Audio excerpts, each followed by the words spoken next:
Shalom, selamat pagi saudara yang dikasihi Tuhan. Selamat memasuki hari yang baru di awal minggu ini. Kiranya saat ini saudara sekalian dalam keadaan baik dan diberkati Tuhan. Sebelum kita mendengarkan firman Tuhan dan renungan, marilah kita berdoa. Tuhan Allah Bapa yang Maha Kasih, kami sungguh bersyukur atas kebaikan dan kemurahan-Mu ya Tuhan. Karena Engkau Tuhan yang selalu memberkati dan melindungi kami, sehingga kami pada pagi hari ini dalam keadaan baik. Terima kasih atas setiap penyertaan-Mu, sehingga kami selalu merasakan pertolongan Tuhan.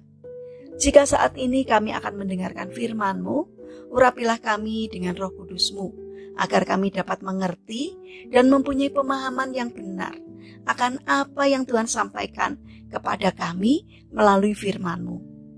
Di dalam nama Tuhan Yesus Kristus, kami berdoa. Amin. Saudara yang dikasihi Tuhan, bacaan firman Tuhan pada pagi hari ini diambil dari surat Roma pasal yang keempat, ayat 18 sampai 20. Demikian sabda Tuhan. Sebab sekalipun tidak ada dasar untuk berharap, namun Abraham berharap juga dan percaya bahwa ia akan menjadi bapa banyak bangsa menurut yang telah difirmankan. Demikianlah banyaknya nanti keturunanmu. Imannya tidak menjadi lemah, walaupun ia mengetahui bahwa tubuhnya sudah sangat lemah, karena usianya telah kira-kira 100 tahun, dan bahwa rahim Sarah telah tertutup. Tetapi terhadap janji Allah, ia tidak bimbang karena ketidakpercayaan. Malah ia diperkuat dalam imannya dan ia memuliakan Allah. Saudara yang terkasih, tema renungan saat ini adalah ketika ada fakta ketidakmungkinan. Saudara yang dikasihi Tuhan, di manakah kita akan menempatkan iman kita ketika di hadapan kita hanya ada sebuah fakta ketidakmungkinan? Abraham telah berusia 100 tahun, sementara rahim Sarah telah tertutup ketika Tuhan menjanjikan seorang anak kepadanya. Namun dikatakan bahwa Abraham berharap juga dan percaya bahwa ia akan menjadi bapa banyak bangsa.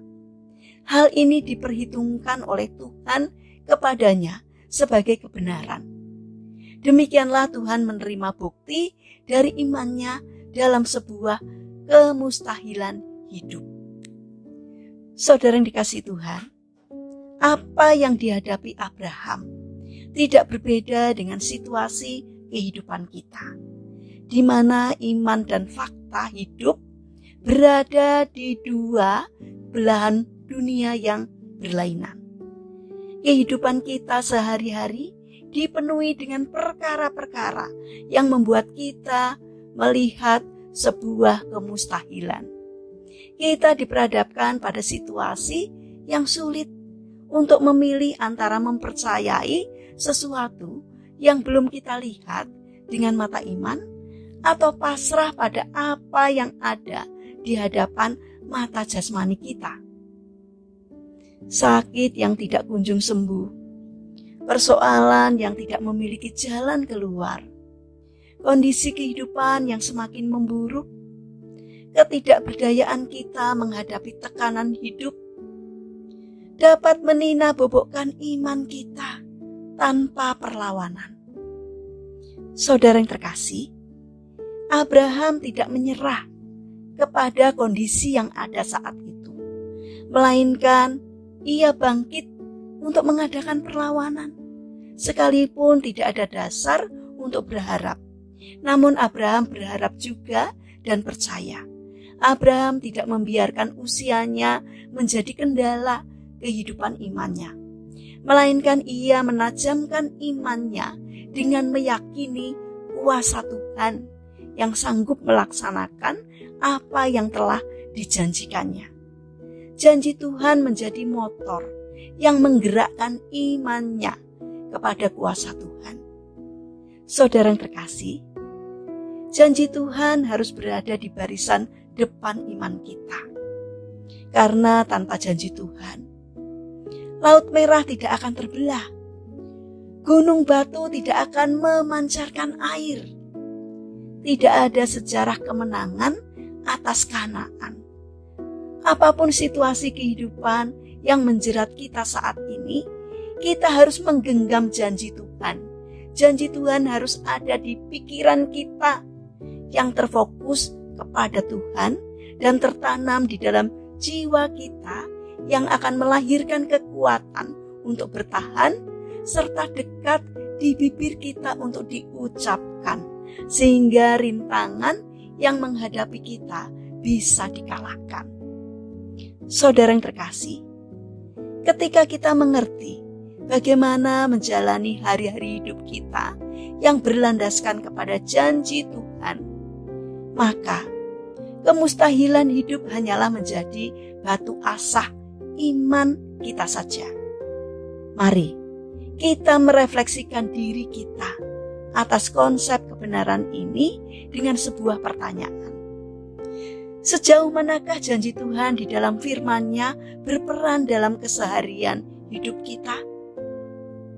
Saudara yang dikasihi Tuhan, mari kita bangun karakter untuk mempercayai dan mengimani Tuhan di dalam kehidupan kita. Karena janjinya iya dan amin. Mari kita berdoa.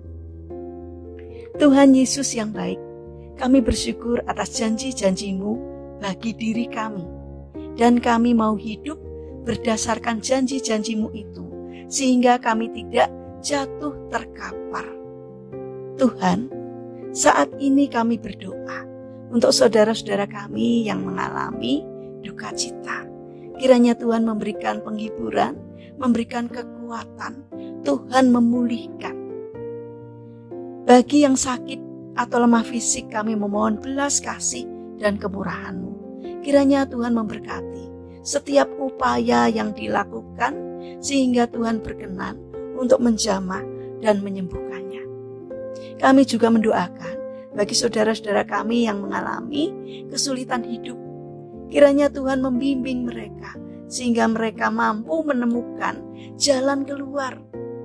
Ajarkan mereka untuk mempercayai dan beriman kepada Engkau, Allah yang senantiasa hadir untuk menolong dan memberkati mereka. Kami juga ingin menyerahkan untuk setiap rencana dan aktivitas kami kepadamu. Berikanlah ketekunan dan semangat kepada kami di dalam menjalankan aktivitas kami hari ini. Kami memohon kiranya Tuhan yang memberkati apapun yang kami kerjakan sepanjang hari ini. Terima kasih Tuhan atas setiap kebaikan-kebaikan dan kemurahan-Mu. Dalam nama Tuhan Yesus Kristus kami berdoa. Amin. Puji Tuhan, saudara yang terkasih, kiranya firman Tuhan dan renungan pagi ini dapat menjadi berkat bagi kita semua. Haleluya.